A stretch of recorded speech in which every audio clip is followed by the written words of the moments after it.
আসসালামু আলাইকুম প্রিয় সরকারি চাকরি প্রার্থী ভাই বোনেরা। আপনারা জানেন আমি আমার চ্যানেলে সকল ধরনের সরকারি চাকরি সার্কুলার আপডেট দিয়ে থাকি এবং কোন চাকরির কোন পদের কোন কাজ সেটাও দিয়ে থাকি। আজকের ভিডিওতে আমরা আলোচনা করব বাংলাদেশ জুডিশিয়াল সার্ভিস কমিশন আদালত জারিকারক পদের কাজ, সুযোগ সুবিধা, তাদের আসলে কাজটা কি, পোস্টিং কোথায় হয়, বিভিন্ন বিষয় নিয়ে আজকে আলোচনা করব। তাই ভিডিওটি অবশ্যই শেষ পর্যন্ত দেখুন। আপনি যদি চাকরিটা আপনার হয়ে থাকে জারিকারক, তাও দেখবেন। আপনি যদি ভবিষ্যতে জারিকারক পদে আবেদন করবেন তো তাহলে কিন্তু ভিডিওটা দেখবেন, আপনার কাজে লাগবে। তো যাই হোক, আইনের শাসন ও ন্যায়বিচার প্রতিষ্ঠায় আমাদের দেশের আদালতগুলো দিনরাত কাজ করে যাচ্ছে। জজ কোর্ট বা ম্যাজিস্ট্রেট আদালত, বিচারক ও আইনজীবীদের কথা আমরা সবাই জানি, কিন্তু আপনারা কি কখনো ভেবে দেখেছেন আদালতের একটি মামলার নোটিশ, সমন বা ডিক্রি কিভাবে সঠিক ব্যক্তি ঠিকানায় পৌঁছায়? আদালতে এই অত্যন্ত গুরুত্বপূর্ণ এবং গোপনীয় কাজটি যার মাধ্যমে পরিচালিত হয় তিনি হলেন আদালতের একজন অপরিহার্য কর্মী, যাকে আমরা বলি জারিকারক, প্রসেস সার্ভার নামে চিনি। আজকের ভিডিওটা অত্যন্ত স্পেশাল। আপনাদের অনুরোধে আজকের ভিডিওতে আমি তৈরি করেছি। তো ভিডিওটি না টেনে অবশ্যই শেষ পর্যন্ত দেখুন। তো প্রথমে আমরা জানবো যে আমাদের পরিষ্কার হওয়া দরকার জারিকারক পদটি আসলে কি। জারিকারক বা প্রসেস সার্ভার হলো বাংলাদেশের বিচার বিভাগের একটি অত্যন্ত গুরুত্বপূর্ণ বেসামরিক সরকারি পদ।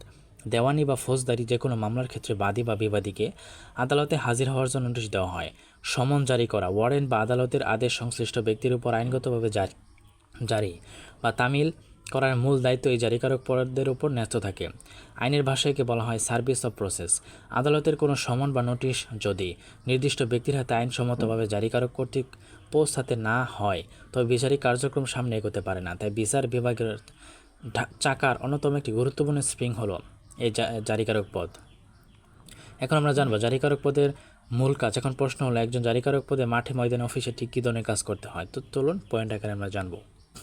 এক নম্বর, সমন ও নোটিশ জারি, আদালত থেকে স্বীকৃত বিভিন্ন সমন, নোটিশ, অজামিনযোগ্য বা জামিনযোগ্য গ্রেপ্তারি পরোয়ানা বা অন্য কোনো নির্দেশ সংশ্লিষ্ট ব্যক্তি বা সাক্ষীর ঠিকানায় সশরীরে গিয়ে পৌঁছে দেওয়া। 2 নম্বর, সমন তামিল প্রতিবেদন তৈরি, নোটিশ বা সমন যাকে দেওয়া হয় তার স্বাক্ষর বা টিপসই নেওয়া এবং নির্দিষ্ট সময় নোটিশটি সঠিকভাবে জারি বা তামিল করা হয়েছে কিনা তা জানিয়ে আদালতে একটি লিখিত প্রতিবেদন বা রিটার্ন জমা দেওয়া। ঠিক আছে, এটা হচ্ছে 2 নং পয়েন্ট। এরপর হচ্ছে 3 নং পয়েন্ট, ইস্তেহার ও ঘোষণা প্রচার।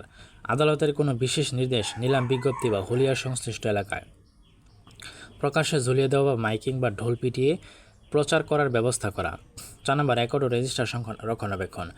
কোনো সমন কার নামে ইস্যু হলো, কার কাছে পাঠানো হলো এবং তার বর্তমানে স্ট্যাটাস কী, তার একটা বিস্তারিত রেজিস্টার বা খাতা নিখুঁতভাবে মেনটেন করা। ঠিক আছে। তারপর 5 নম্বর, বিচারিক কাজের সহযোগিতা। আদালতের পেশকার বা নাজির শাখার অন্যান্য দাপ্তরিক কাজে এবং বিচারকদের নির্দেশিত জরুরি ফাইল বা নথিপত্র আনা নেওয়ার সহায়তা করা। এখন আমরা জারিকারক পদের কাজটি কিন্তু কেবল ডেস্কে বসে ফাইল কাটা নয়, আরেকটি বড় অংশ হলো মাঠ পর্যায়ে কাজ বা ফিল্ড ওয়ার্ক। তো চলুন এই কাজের চ্যালেঞ্জগুলো একটু জেনে নেওয়া যাক। মাঠ পর্যায়ে দৌড়ঝাঁপ। অনেক সময় মামলার বিবাদী বা সাক্ষীরা আদালতে হাজির হতে চান না বা ইচ্ছা করে লুকিয়ে থাকেন। জারিকারককে অনেক কষ্ট করে সঠিক ঠিকানা খুঁজে বের করতে হবে, তাদের হাতে সমন পেপার পৌঁছাতে হবে। ঠিক আছে, এটা হচ্ছে আপনার কাজ। আইনি ক্ষমতা ও সতর্কতা। জারিকারকদের সরকারি আইনি ক্ষমতা থেকে নির্দিষ্ট নোটিশ জারির, তবে অনেক সময় উত্তপ্ত পরিস্থিতিতে অত্যন্ত ধৈর্য, বুদ্ধিমত্তা ও পেশাদারিত্বের সাথে কাজ পরিচালনা করতে হয়।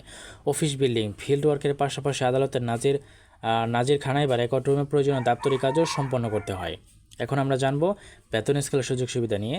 যে কোনো সরকারি চাকরির সবচেয়ে আকর্ষণ হলো আর্থিক নিরাপত্তা ও নির্দিষ্ট পে স্কেল। বিচার বিভাগের জারিকারক পদটি সরকারের জাতীয় পে স্কেলে একটি নির্দিষ্ট গ্রেডভুক্ত স্থায়ী পদ। চলুন দেখে নেওয়া যাক আর্থিক সুবিধাগুলো কেমন।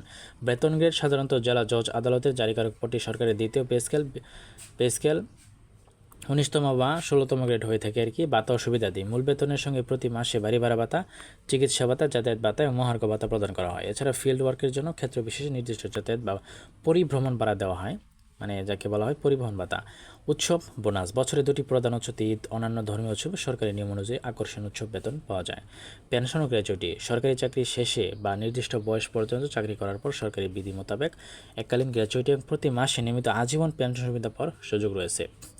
এখন জানবো চিকিৎসা, আবাসন ও সামাজিক সুযোগ সুবিধা একটু জানবো যে আর্থিক বেতনের বাইরে সরকারি বিচার বিভাগের একজন কর্মী হিসেবে আপনি আরও বেশ কিছু সামাজিক ও পারিবারিক সুযোগ সুবিধা ভোগ করবেন। বিনামূল্যে চিকিৎসা সুবিধা আপনি পাবেন। কর্মী নিজে এবং তার উপর নির্ভরশীল পরিবার সরকারি নির্ধারিত হাসপাতাল বা সিভিল সার্জন অফিসারের মাধ্যমে চিকিৎসা ওষুধপত্র সুবিধা পেয়ে থাকেন। আবাসন বা হাউস রেন্ট, জেলা সদর বা আদালত এলাকার ভেতরে সরকারি স্টাফ কোয়ার্টার বা আবাসন সুবিধা থাকলে নিয়ম অনুযায়ী তা পাওয়ার অগ্রাধিকার থাকবে। কোয়ার্টার না পেরে আকর্ষণীয় হারে বাড়ি ভাতা আপনাকে দেওয়া হবে। সন্তানদের শিক্ষা, সরকারি কর্মচারীদের সন্তানদের পড়াশোনার জন্য বিভিন্ন সরকারি অনুদান, শিক্ষা ভাতা এবং শিক্ষাবৃত্তির সুযোগ থাকে। পদোন্নতির সুযোগ, কর্মদক্ষতা, সন্তোষজনক সার্ভিস রেকর্ড এবং বিভাগীয় পরীক্ষার মাধ্যমে নির্দিষ্ট সময় পর উচ্চতর পদে যেমন নাজির, ব্যাংক সহকারী বা অন্যান্য উচ্চতর প্রশাসনিক পদে কিন্তু পদোন্নতির সুযোগ রয়েছে। আর আপনি ব্যাংক সহকারী পদের কাজ কেটে জানতে চান কিনা কমেন্টে জানাবেন, আমি সেটা নিয়ে ভিডিও তৈরি করব। তো বন্ধুরা, আশা করি বাংলাদেশ জুডিশিয়াল সার্ভিস কমিশন বা আদালত সংশ্লিষ্ট জারিকারক পদের কাজ, বেতন, ডিউটি, আজীবন সুযোগ সুবিধা সম্পর্কে আপনার মনে আর কোনো প্রশ্ন থাকতে পারে না। যদি থাকে তাহলে আমার অবশ্যই কমেন্টে জানিয়ে দেবেন, ঠিক আছে।